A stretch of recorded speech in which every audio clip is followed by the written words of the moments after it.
The Arizona night hums with menace. Three riders tearing through the dark, their horses' hooves hammering the cracked earth like a death knell. Luke Carson leads, a hulking beast of a man, his beard a matted shadow, eyes burning with a hunger that chills the blood.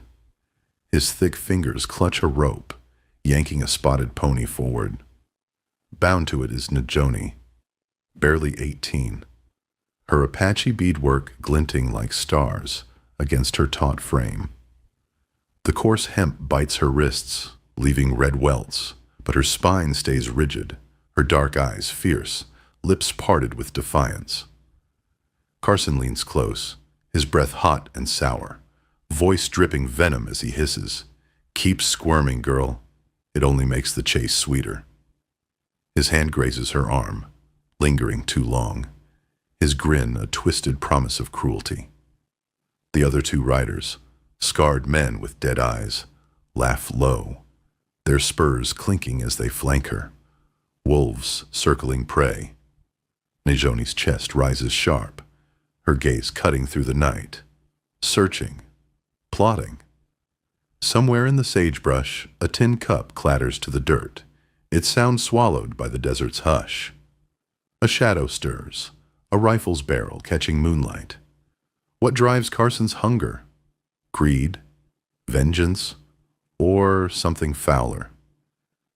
And why does the desert seem to hold its breath? If this tale of grit and redemption pulls you in, drop a like. Tell us where you're listening from in the comments, and hit subscribe to ride deeper into the wilds. The desert holds its secrets tight, but it can't muffle the scream that splits the night. Caleb Stone, 42 years, carved from the same unyielding rock as the mesas around his claim, freezes mid-sip, his coffee tin hissing as it spills into the embers. His gray eyes, sharp as steel, scan the moonlit sagebrush. 20 years on the frontier have taught him screams mean trouble, trouble that buries men in unmarked graves. He grips his Winchester, calloused hands steady, though his heart's been hollow since Sarah's cough stole her breath back in Missouri. He came to this Arizona wasteland to be alone, to let the dust claim him one day at a time. But the hoofbeats thundering closer say solitude's a luxury he won't keep tonight. Three riders burst from the dark, their horses lathered in sweat. Najoni, bound to a pony, sways but doesn't break, her black hair whipping like a war banner. Her beaded dress clings to her frame, the curve of her waist sharp against the taut fabric, catching starlight as she shifts. Carson's rope jerks her forward, but her eyes burn with a fire that could light the desert ablaze. Caleb, crouched behind his supply wagon, peers through a gap in the crates. He sees the blood on her lip, the defiance in her posture, and something stirs, something he thought died with Sarah. "Ayana, you keep fighting. I'll drag you like a mule," Carson snarls, his voice raw with whiskey and spite. She spits back, "My grandfather will leave you for the buzzards, Carson." Her words are a blade, precise, unflinching. Caleb's jaw tightens. He's heard of her. Najoni, granddaughter of Chief Nolish, a name that draws every gun for hire from here to California. The bounty on her head could buy a man a new life, but Caleb wants none of it. He swore off other people's wars, swore off caring. Yet the way Najoni holds herself, bloodied but unbowed, tugs at a memory. Sarah's stubborn smile as she faced her final days. He shifts, the rifle cold against his palm. Why should he risk his neck for a stranger? He's no hero, just a miner with a past he can't outrun. But her eyes find his hiding spot, and for a moment they lock. Hers fierce, calculating, alive. His breath catches, a flicker of something he hasn't felt in years. "Far enough, boys," Caleb calls, stepping from behind the wagon, Winchester leveled at Carson's chest. The riders wheel their horses, hands twitching toward sidearms. Carson's piggish eyes narrow, taking in Caleb's lean frame, silvered temples, and the scar slicing from ear to mouth, a Comanche's gift from years past. Caleb Stone, the hermit of Copper Canyon, Carson mocks, his voice like gravel in a can. Heard you went soft after your woman died? Caleb's voice is steady as bedrock. Stories said I went crazy. Not soft. Cut the girl loose. Carson laughs, but his men shift, uneasy. Nijoni watches, her breath shallow, her fingers flexing against the ropes, her body taut as a drawn bow. The standoff hums like a taut wire. Caleb's finger rests on the trigger, his heart pounding not from fear, but from the weight of a choice he doesn't want to make. He's done with saving souls, done with promises broken by fever and fate. Yet Nijoni's gaze holds him, a challenge and a plea woven into one. Carson's hand creeps toward his Colt. One man, one rifle, against 3 of us? He sneers. That's a grave you're digging, Stone. Caleb doesn't blink. I got nothing left to lose. The words hang heavy, and Nijoni's lips part, her chest rising as if she feels the truth in them. Somewhere in the dark, a coyote howls, and the desert waits for blood. The desert drinks the echo of gunfire, leaving only the bitter tang of powder and the ring in Caleb Stone's ears. Luke Carson's gone, his shoulder bloodied, curses trailing into the dark. One rider lies dead, chest torn open by Caleb's Winchester. The other, a kid barely old enough to shave, scrambles behind a boulder, his revolver empty, his whimpers sharp in the silence. Nijoni, freed from the spotted pony, hits the ground rolling, dust clinging to her beaded dress. Her wrists raw from rope, flex as she rises, her frame taut, the fabric hugging the curve of her hips, catching moonlight as she moves. Caleb steps forward, his knife flashing as he cuts her bonds. Her breath catches, her dark eyes, deep, fierce, locking on his. Thank you, she says, her voice steady, but her gaze holds a weight that makes his chest tighten. He nods, stepping back, the rifle still warm in his hands. He's done enough, he tells himself. No need to get tangled further. But the night's not done with them. A shadow shifts in the sagebrush, the kid breaking cover, desperation overriding sense. Caleb's rifle snaps up, instinct faster than thought. The kid's bullet whistles past, grazing Caleb's sleeve, singeing the skin. He fires once, precise, and the kid drops, a puppet with cut strings. Nijoni's eyes widen, but she doesn't flinch, her hand steady as she picks up the kid's fallen colt. More will come, she says, her voice low, certain. Caleb nods, scanning the horizon. Carson's out there, bloodied but alive, and the bounty on Nijoni's head is a siren call to every gun in Arizona. We move, he says, shouldering his pack. Now. They slip to his camp, the fire's embers barely glowing.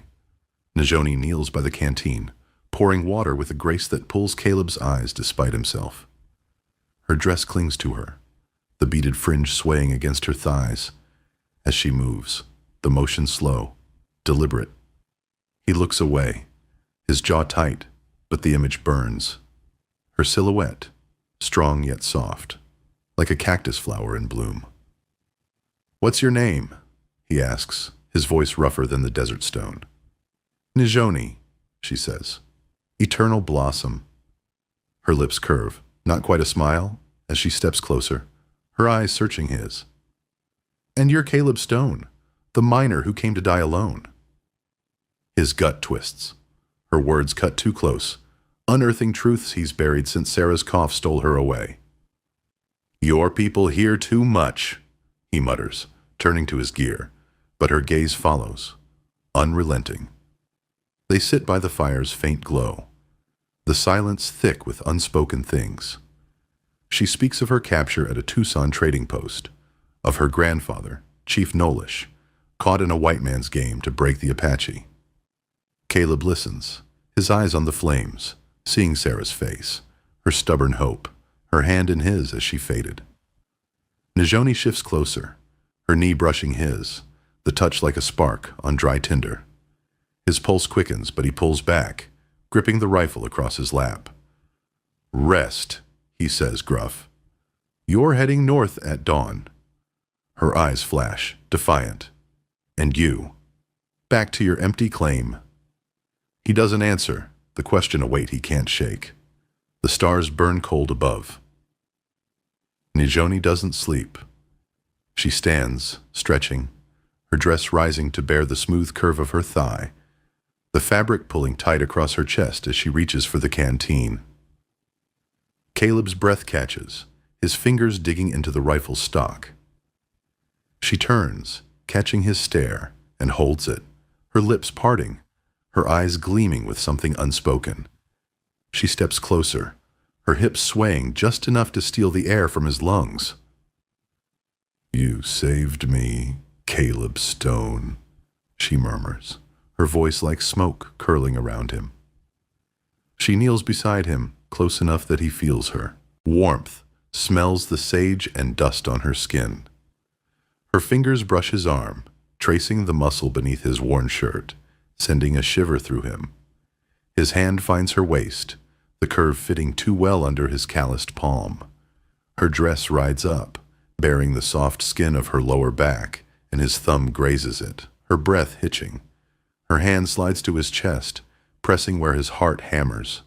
Their faces are inches apart, her lips soft, inviting, her eyes daring him to cross a line he's sworn to hold. His fingers tangle in her hair, silky and wild, pulling her closer until their breaths mingle, the heat between them a pulse of its own. "Najoni," he breathes, her name a confession. Her lips brush his jaw, warm, deliberate, and his grip tightens, her body pressing closer, the swell of her chest against him. But Sarah's voice echoes, "Keep living, Caleb," and the weight of it crashes through the haze. He pulls back abrupt, his hand falling from her waist. "Not like this," he says, his voice raw, eyes averted. "Not when I'm still half dead inside." Najoni's gaze softens, but she nods, stepping back, her breath steadying, her fingers lingering on his arm a moment longer. The moment hangs, fragile, until hoofbeats rumble in the distance, faint but closing fast. Caleb's hand snaps to his rifle, his eyes scanning the dark.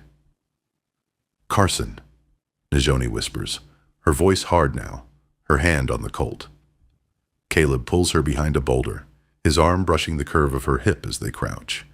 The desert's alive with danger again, and the fire between them must wait. "There's a mine shaft, 20 miles out," he says low. "Hidden. We'll hole up there." Her eyes meet his, a flicker of trust amid the steel, and they slip into the night, ghosts in the sagebrush as the hoofbeats grow louder. The desert night hums with danger, hoofbeats fading but never gone. Caleb Stone leads Najoni through sagebrush and dry washes, their steps silent as ghosts. His miner's knowledge maps the terrain, every gulch, every shadow, while her Apache grace leaves no trace. Her dress, tight and beaded, brushes her thighs as she moves, the sway of her hips catching starlight, pulling Caleb's gaze despite his will. He shakes it off, his Winchester heavy in his hands. The mine shaft lies ahead, a hidden scar in the hillside, promising shelter from Carson's hounds. But the air feels wrong, too still, like the desert's holding its breath. Najoni's eyes, sharp as a hawk's, scan the dark. "They're close," she whispers, her hand on the Colt she took from the dead kid. Caleb nods, his gut tight. He saved her once, but bounties don't die easy. They reach the mine shaft as dawn pales the sky, a black maw half buried in scrub and stone. Caleb lights a torch, its flicker dancing on Najoni's face. High cheekbones, lips parted, her breath steady despite the chase. Inside, the tunnel opens to a chamber, crude shelves carved into rock, a trickle of water pooling in a basin. She explores, her fingers trailing the stone, her dress clinging to the curve of her back as she bends to drink. Caleb busies himself with supplies, but her presence pulls at him, a tide he can't outrun. "It's safe here," he says, voice gruff. "Rest, then you make for your people." She turns, her eyes locking on his, unflinching. "And you?" "Back to your loneliness." The question stings, unearthing Sarah's ghost, her plea to keep living, not just survive. They share a meal of hardtack and jerky, the silence between them no longer sharp but warm, like the fire he builds. She speaks of her grandfather's fight, the white man's promises that rot like bad meat. Caleb listens, his heart loosening, bands of grief rusting after years. "Why'd you do it?" she asks, her voice soft, her knee brushing his as she shifts. "Risk your life, for me?" He stares into the flames, seeing Sarah's face, then Najoni's. Both fierce, both unbroken. "Didn't plan to," he admits. "Just couldn't watch another soul break." Her hand rests on his arm, warm, steady, and his pulse quickens, the air between them thick with something unspoken. He pulls away, standing to check the entrance, but her voice stops him. "You're not as dead as you think, Caleb Stone." He turns and she's there, close, her dress stretched tight across her chest, her breath quickening. He wants to argue, to retreat to his solitude, but her eyes hold him, daring him to feel again. The moment stretches, fragile, until a glint catches his eye, a sliver of silver ore tucked in his pack, gleaming in the torchlight. He freezes, the weight of a secret crashing down. "There's something you need to know," he says, his voice low. "My claim, it's not played out. Been pulling silver for 2 years, more than I could spend in 10 lifetimes. Her eyes widen, but she doesn't speak. Told everyone it was worthless to keep him away, to keep me alone. Najoni steps closer, her fingers brushing the oar, her arm grazing his. "Why tell me now?" she asks, her voice a whisper, her body near enough to feel her warmth. "Because it could help your people," he says. "Buy supplies, horses, maybe even time with the right men in Phoenix." Her lips part, a flicker of hope in her eyes, but also something deeper, something that makes his chest ache. "You'd give it up?" she asks. "For us?" He meets her gaze, the truth spilling out. "For a future, yours, mine, whatever we choose to build." Her hand finds his, her skin soft against his calloused palm, and for a moment the world narrows to just them. But the desert doesn't sleep. A shadow shifts outside, a boot scraping stone. Caleb's hand snaps to his rifle, Najoni's to her Colt. They move as one, crouching by the entrance, her shoulder pressed against his, her breath steady but quick. A lone rider, Carson's man, not the kid, but the scarred one, alive, bloodied, tracking them. He fires wild, the bullet pinging off the rock wall. Caleb returns fire, the Winchester's roar echoing in the shaft. Najoni darts forward, her dress swishing as she aims the Colt, her shot grazing the man's leg. He screams, stumbling back into the dark, but his retreat feels too easy, a warning of worse to come. "Carson's still out there," Najoni says, her voice hard, her eyes meeting Caleb's. He nods, the silver ore still in his pack, a secret that could change everything, or end them both. They can't stay. The mine shaft's no fortress, and Carson's bounty hunters will swarm like flies to blood. Caleb shoulders his pack, the ore heavy with possibility. "We move tonight," he says. "North, to your grandfather." Najoni nods, her fingers brushing his as she adjusts her belt, the Colt snug against her hip. The desert waits, cruel and patient, but for the first time in years, Caleb feels something stronger than grief. A spark, fragile but real, kindled by the woman beside him. What lies in that hidden valley? A new fight or a new life? The mineshaft's shadows cling like ghosts, but Caleb Stone and Najoni move fast, slipping through the desert under a sky sharp with stars. Her Apache dress sways, beads glinting as her hips shift with each silent step, her Colt steady at her side. Caleb's pack, heavy with silver ore, thumps against his back, a secret that could save a people or bury them both. The hoofbeats of Carson's men echo in the distance, a reminder that the bounty on Najoni's head burns brighter than any fire.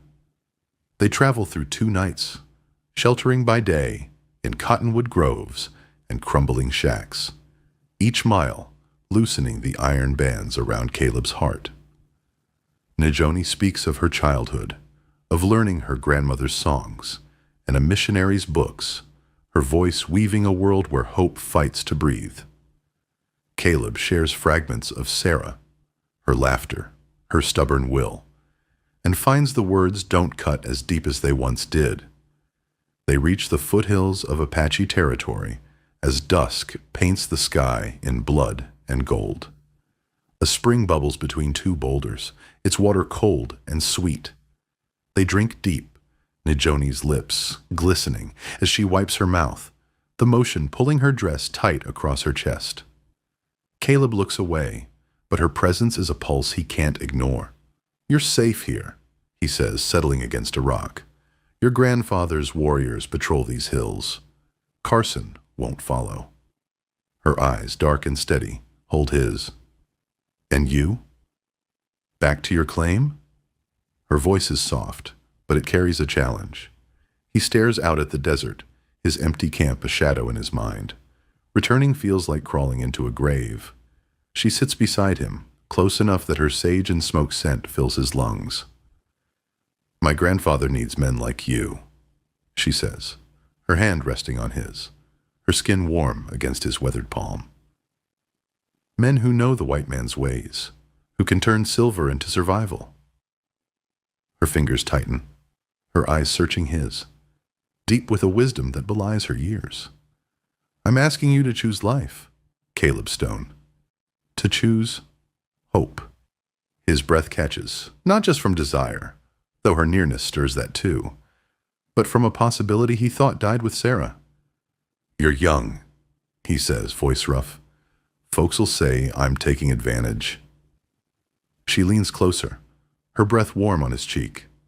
"Apache women choose their own paths. I see a man who saved me, not for reward, but because his soul still knows good."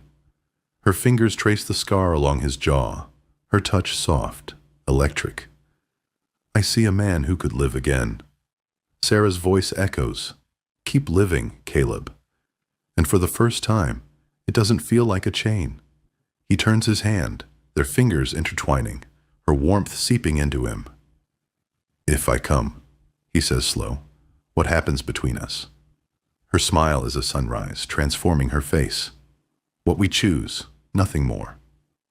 The words settle, a bridge over dangerous waters. He nods, the decision made, fragile but real, like a green shoot breaking through hard ground. They crest the final ridge as dawn spills gold across the Apache Valley below. Smoke curls from hidden fires, horses graze in meadows, and a lodge stands proud, its symbols speaking of wisdom and strength. Najoni points, "My grandfather's home." Caleb adjusts his pack, the silver ore a weight of promise. They step forward, side by side, the desert stretching behind them, a past that no longer holds. But on a distant hill, a lone rider watches. Luke Carson, arm bandaged, eyes burning with hate. He mutters, "Not done yet, Stone," and wheels his horse into the shadows, a storm waiting to break. In the valley, a stream runs clear, tiny gold flecks dancing in the morning light, like promises made flesh. Caleb feels the spark in his chest grow, no longer fragile, but fierce. A fire, kindled by a woman who saw life where he saw only dust.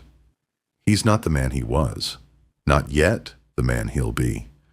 But for the first time in years, tomorrow feels like more than a burden. Nidoni's hand brushes his, a silent vow, and they walk into the valley, toward a future built one choice at a time. This tale of grit and redemption ends here, but the desert's got more stories to tell. Drop a like if it moved you, share where you're listening from in the comments, and subscribe for more trails through the wilds. A super thanks keeps these tales alive. Ride with us again.